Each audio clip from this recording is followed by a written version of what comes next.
Hi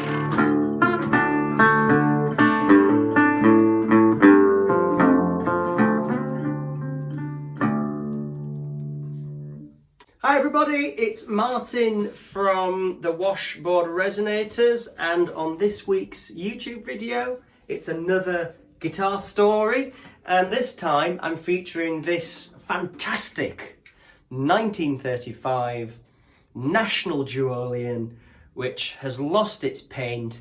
I've got the history going back quite a long way. It involves some great local players here in Yorkshire, England. I've also got, I'm at a bit of a crossroads with what to do with this guitar. I could do with some help deciding which way to go. Do I restore it? Do I modify it? So I'm going to ask for help with that. So yeah, I'll tell the story, and at the end I am going to just give you plug it into an amplifier so you can hear it. So before I tell you the story of this guitar, do help us on the channel to keep going. Press the subscribe button, press the bell, you'll get notified of weekly videos. You can also like the video, and in the description there will be a link to a mailing list, and that's free to join, very quick. We've got gigs coming up, we've got a new album coming out, so you'll hear all about it. We're going to figure out a way to do like a giveaway every time we do an email shot. We might give away a t-shirt, we've not decided yet, but we'll do something. And then the other thing you can do is, heck, if you find value in these videos, go to the Ko-Fi thing, Ko-Fi. You can make a donation, become a monthly subscriber. It all helps. So first of all, let's just say what this guitar is. So what we're looking at is a 14 fret to the body, National Duolian, made out of steel. It was made in 1935, and this is one of a very rare batch of guitars. So if you look at the serial number, you'll see it has a G prefix, G143. Well, you should definitely buy the mark making book, and if you do, you'll see in the serial number list that denotes that this instrument was made with a gold, some people call it Duco, some people call it Duco, I'm a bit unsure, but this gold Duco finish. So if anybody doesn't know how those finishes are done, they spray the guitar like a flat colour, and then they drop kind of like acetone and other chemicals into the finish, I believe, and they form unique crystals, and every one is completely different. Well, this was one of a batch of about 100 that were made in gold in 1935, which are very rare. I've always wanted one, and I've got one here. You'll see that the galvanized steel is intact. In some places it's worn away to reveal the rust. You'll see it's still shiny there. You'll see at the back there, you can actually see where somebody must have used some kind of sander or something to get the actual original finish off. They moved production to Chicago, and they started using cheaper basswood for the necks instead of mahogany or maple, and what you'll see that they did, the necks would twist, so you'll see that there is like a very thin kind of lamination with a wood that goes in a different, the grain goes in a different way to the neck to kind of strengthen the neck. You should see that there. You'll see it's got the open headstock, changed but vintage tuners. It's quite a big V neck, and you'll see that the neck was basically stained with like kind of like fence varnish. It's pretty messy.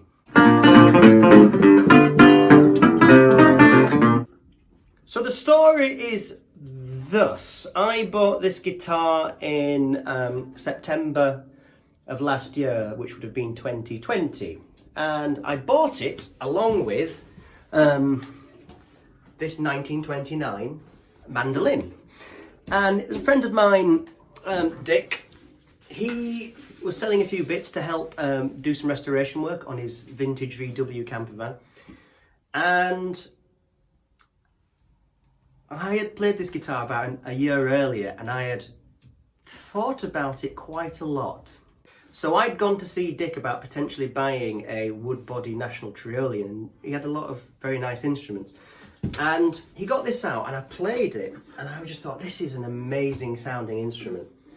And I'd always kind of maybe not been the biggest fan of that kind of rusty kind of guitar kind of thing. But when I played this one and I saw this one in the flesh, I just fell in love. It changed. It leads to a question I see a lot of people debating on the kind of the Facebook pages and the forums. You know, what do you think of these kind of like rusty finishes? Do tell us in the comments. Do you think these are cool or not cool? But yeah, I played this at Dick's house in 2019 and I thought it was amazing, and I thought about it a lot. And when I play my solo sets as like a kind of one-man band with foot drums, I need a 14 fret resonator for reasons I'll tell you about later when I do the playing. So I found myself thinking, oh, I could really do with that rusty Duolian of Dick's. And then I kind of didn't even have the heart to ask him to sell it to me. I just didn't even want to do it. But then I got a message out of the blue saying, hey Martyn, do you want to buy anything? I need to do my van. So I went to get it. And when I was talking to Dick, it suddenly became apparent that I knew this instrument. So there's a guy that was playing around here in Leeds, but also all around Yorkshire, a guy called Chris Martyn that I've known for a long time. I've seen playing. And it suddenly occurred to me that Dick said, oh yeah, Chris Martyn had that. And straight away I was like, I've seen him play this in the Grove Inn in Leeds nearby, which is a very famous place where the Notting Hill Billies kind of got together with Mark Knopfler playing these kind of guitars. So straight away I was like, I know that guitar. And as I was talking to Dick, he said, oh, you know who had it before? A guy called Diamond Dak. Now, Diamond Dak lives in my hometown of Huddersfield, about 20 miles away where I'm from. And he said, oh, he had it there for a while. So when I got it home, I started trying to unravel the history. I spoke to Chris. Chris had bought it in 2012 from Diamond. Diamond Dak had bought it from his friend Chris Grimes, and he was with Chris when Chris bought it. So they were in Wyoming, Mike Dowling's place. I think he has a ranch or something, and Mike Dowling's a great resonator player and expert. This was there in 2005, and Mike was doing some repair work on it, and apparently it came from a guy in Kentucky, and they were interested in the instrument, and you know, Mike found out that it was for sale, so Chris bought it. Now Chris was a left-hander, so you'll see that it has some fret markers on the wrong side of the neck. There aren't any there. So Chris bought it, and a few months later Diamond bought it, and the story as we know is that. The story as we know is that. So I got in touch with Mike Dowling to ask about what he knows about it. He couldn't remember, you know, it was 2005, so I guess the story kind of goes cold there. We know it came out of Kentucky in 2005. Either way, it's nice to know that all these players that I know and like and respect have had their hands on it, and they've all said nice things about me having it and me using it as a gigging instrument. So let's ask you that question that I was wondering about. So I bought this guitar to gig, and when I play my solo sets, I play through an electric amplifier. I do quite a scuzzy, distorted, you know, kind of doomy, bluesy, graveyard bluesy kind of thing. I use an electric pickup, and I need a volume knob on the guitar so I can turn down for verses and turn up and get really nasty distortion for the choruses and stuff. So I definitely need to get this guitar changed to have, you know, at the very least a volume pot and probably a tone pot on it to make it usable for what I want. It definitely needs a neck set and needs some work doing on it. The original cone has collapsed a bit. Apparently we can massage that back into shape. So I'm at this position where do I just permanently get this pickup installed, wired through, take this temporary jack socket off, put a jack socket on it with the electrics, gig it, it's rusty, didn't cost me a lot of money, if you know, in reality for what it is.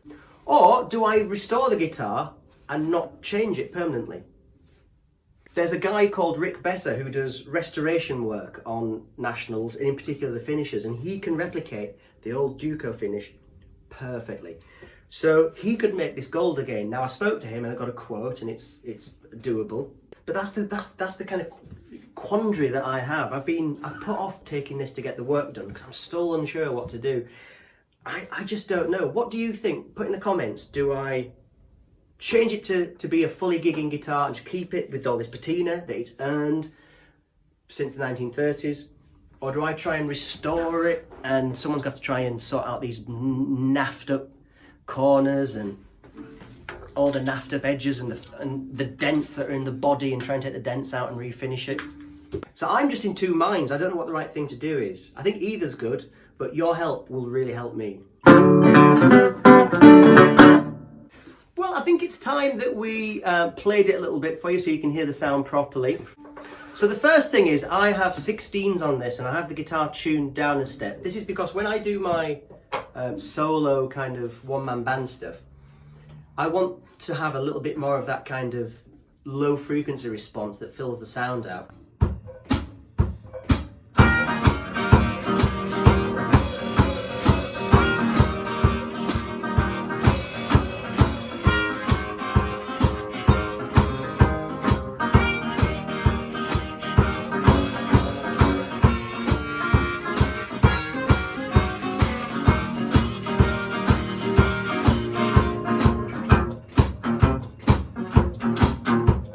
The other nice thing is that when you tune down to an open tuning, suddenly you find yourself in keys like open F instead of open G, or open C instead of open D, and that's where it can get quite dark and deep and cool.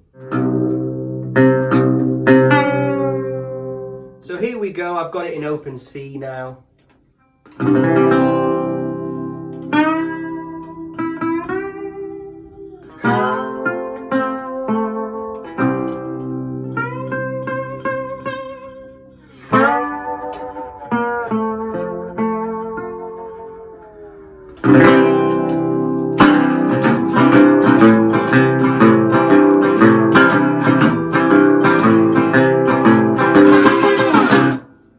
It's a massive sounding guitar. I hope that kind of comes across to you. When I played it at Dick's, it was, I think possibly one of the loudest resonators that I've ever played. Now, I changed the strings to nickel strings because I was getting a very uneven output out of the electric pickup. There's actually a video that we did about how to do what kind of pickup styles, and I talk a bit more in detail about that kind of thing on that video.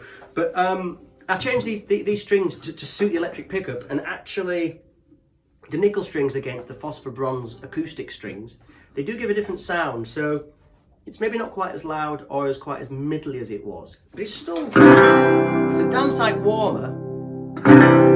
Sounds great through the electric amp. In fact, let me plug it in for you.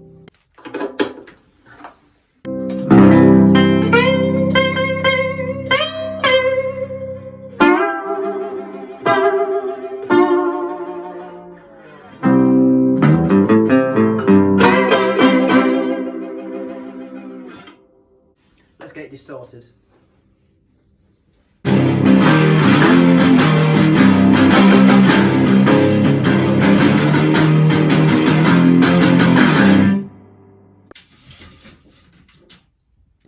So there we go. There is a 1935 National Duolian that would have been in a very rare gold finish that's been stripped down. I think it's really cool as it is now. I love it. But do let us know what you think. Do also let us know if you think it does, should be restored or just, adapted for gigging and playing. There's one thing for sure: if I choose to keep this and adapt it for playing, I will never sell it until I die. That is for sure. So there we are. I will say goodbye now, but before I do like and subscribe. Do go and look in the description for links to all our other stuff. Do also bear in mind, we've made quite a few of these guitar stories now, so if I remember, I'll put a link to the playlist of all the other ones. Thank you for making it this far, if you have, and if you haven't, you don't know I'm saying this, and this is kind of crazy. So for now, goodbye.